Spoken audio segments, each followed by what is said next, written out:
S Vijayakumar കൂടി ഇപ്പോൾ international news ഡെസ്കിൽ നിന്ന് ചേരുന്നു. വിജയകുമാർ, വളരെ പ്രധാനപ്പെട്ട ബിഗ് ബ്രേക്കിംഗ് ന്യൂസ് ആണ് ഇപ്പോൾ പുറത്തുവരുന്നത്. അമേരിക്ക ഇന്ത്യ പാകിസ്ഥാൻ വിഷയത്തിൽ ഇടപെട്ടിരിക്കുന്നു. അങ്ങനെ ഒരു വെടിനിർത്തലിന് ഇരു രാജ്യങ്ങളും തയ്യാറായി. അത് വളരെ ബുദ്ധിപരമായ നീക്കമാണ് ഇരു രാജ്യങ്ങളുടെയും, അതിനെ അഭിനന്ദിക്കുന്നു എന്നൊക്കെ അമേരിക്കൻ പ്രസിഡന്റ് തന്നെ വ്യക്തമാക്കുന്ന ഒരു സാഹചര്യത്തിൽ നമുക്കത് പൂർണ്ണമായും വിശ്വാസത്തിലെടുക്കാൻ കഴിയുമോ? ഇതിന്റെയൊക്കെ ഒരു സ്ഥിരീകരണം ഇതാ മിനിറ്റുകൾക്ക് നടക്കാൻ പോകുന്ന ഈ വാർത്താ സമ്മേളനത്തിൽ ഉണ്ടാകുമോ? ഇതില് പ്രജിൻ, ഇന്ത്യയോ പാകിസ്ഥാനോ ഈ വിഷയത്തിൽ ഒരു പ്രതികരണവും നടത്തിയിട്ടില്ല. ചില അന്തർദേശീയ മാധ്യമങ്ങളാണ് ഈ വാർത്ത ഇതേ നിലയിൽ ട്രംപിന്റെ മുൻകൈയിൽ അമേരിക്കയുടെ മധ്യസ്ഥതയിൽ ഇന്ത്യയും പാകിസ്ഥാനും വെടിനിർത്തൽ കരാറിന് സമ്മതിച്ചു എന്ന് പറയുകയും പിന്നീട് ഡൊണാൾഡ് ട്രംപ് തന്നെ അത് ഔദ്യോഗികമായി പ്രഖ്യാപിക്കുകയും ചെയ്തിരിക്കുന്നത്.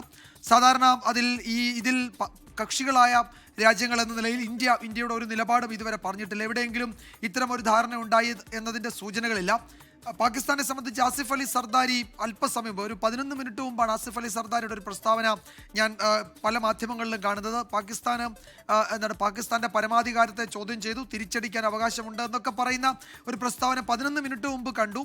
അപ്പോൾ ഈ ഡൊണാൾഡ് ട്രംപ് പറയുന്നതും പാകിസ്ഥാനിലെ നേതാക്കൾ പറയുന്നതും തമ്മിൽ ചേരുന്നില്ല എന്ന് സൂചിപ്പിക്കാനാണ് ഞാൻ സർദാരിയുടെ സ്റ്റേറ്റ്മെന്റ് ചൂണ്ടിക്കാട്ടിയത്.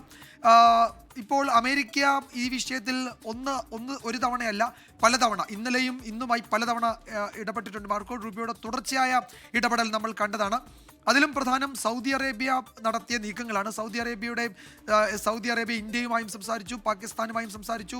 മന്ത്രിമാർ നേരിട്ട് ഈ വിഷയത്തിൽ ചർച്ചകൾ നടന്നിട്ടുണ്ടായിരുന്നു. പക്ഷേ ഏതെങ്കിലും ഒരു ഘട്ടത്തിൽ സൗദി അറേബ്യ അതിൻ്റെ നീക്കങ്ങൾ ഫലപ്രാപ്തിയിൽ എത്തുന്നു എന്നതിൻ്റെ ഒരു സൂചനയും പറഞ്ഞിരുന്നില്ല. അത്തരം ഒരു വിവരവും മാധ്യമങ്ങളുമായി പങ്കുവയ്ക്കുകയോ ഔദ്യോഗികമായി അവർ അറിയിക്കുകയോ ചെയ്തിട്ടില്ല.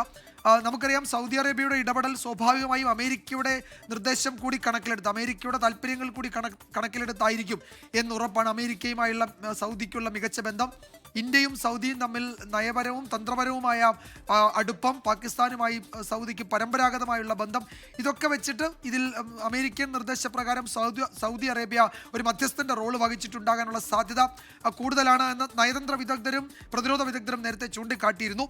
ഇനിയും അത് ഫലം കണ്ടതാണോ എന്ന് നമുക്കറിയില്ല. പക്ഷേ എന്തായാലും ഡൊണാൾഡ് ട്രംപ് അമേരിക്കൻ പ്രസിഡന്റ് ഔദ്യോഗികമായി പറയുന്നു ഇന്ത്യയും പാകിസ്ഥാനും സീസ് ഫയറിന് വെടിനിർത്തൽ കരാറിന് സമ്മതിച്ചു, ഇരു രാജ്യങ്ങളെയും അഭിനന്ദിക്കുന്നു. തുടരുക. ഇപ്പോൾ ബി ദിലീപ് കുമാർ പുതിയ അപ്ഡേറ്റുകളുമായി ചേരുന്നുണ്ട്. ദിലീപ് കുമാർ, നമുക്ക് മനസ്സിലാക്കാൻ കഴിയുന്ന കാര്യങ്ങൾ എന്താണ്? ആ രീതിയിൽ ഡൊണാൾഡ് ട്രംപ് തന്നെ രംഗത്ത് വരുന്നു, ഈ രാജ്യങ്ങളും ഒരു വെടിനിർത്തലിന് തീരുമാനിച്ചിരിക്കുന്നു, അത് വ്യക്തമാണല്ലോ അല്ലേ?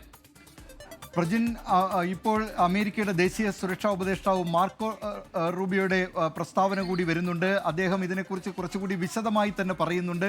കഴിഞ്ഞ 24 മണിക്കൂറിൽ അമേരിക്കൻ വൈസ് പ്രസിഡന്റ് JD വാൻസും താനും നിരന്തരമായ ചർച്ചയിലായിരുന്നു. ഇന്ത്യൻ പ്രധാനമന്ത്രി നരേന്ദ്രമോദി, പാകിസ്ഥാൻ പ്രധാനമന്ത്രി ഷഹബാസ് ഷെരീഫ്, ഇന്ത്യയുടെ കേന്ദ്ര വിദേശകാര്യമന്ത്രി S ജയശങ്കർ, പാകിസ്ഥാൻ വിദേശകാര്യമന്ത്രി, അതോടൊപ്പം തന്നെ ദേശീയ സുരക്ഷാ ഉപദേഷ്ടാവ് അജിത് ഡോവൽ, പാകിസ്ഥാന്റെ ദേശീയ സുരക്ഷാ ഉപദേഷ്ടാവ്, പാകിസ്ഥാന്റെ സൈനിക മേധാവി അസിം മുനീർ എന്നിവരുമായി നിരന്തരമായ ചർച്ചയിലായിരുന്നു. ഈ ചർച്ചയ്ക്കൊടുവിലാണ് ഇത്തരത്തിൽ വെടിനിർത്തലിനൊരു ധാരണയായിരിക്കുന്നത്. വെടിനിർത്താനുള്ള വിവേകവും ബുദ്ധിയും നേതാക്കൾ കാണിച്ചു. ഏതായാലും ഈ പ്രശ്നങ്ങൾ ഇതോടുകൂടി അവസാനിക്കുന്നു. പക്ഷേ ഈ വിഷയങ്ങൾക്ക് ആധാരമായിട്ടുള്ള പ്രശ്നങ്ങൾ, ഇന്ത്യയും പാകിസ്ഥാനും തമ്മിലുള്ള പ്രശ്നങ്ങൾ, അത് പിന്നീട് തുടർന്നുള്ള ചർച്ചകളിലൂടെ അത്തരം വിഷയങ്ങൾ പരിഹരിക്കേണ്ടതുണ്ട്. അത് ആ നിലയിൽ ചർച്ചകൾ നടക്കട്ടെ.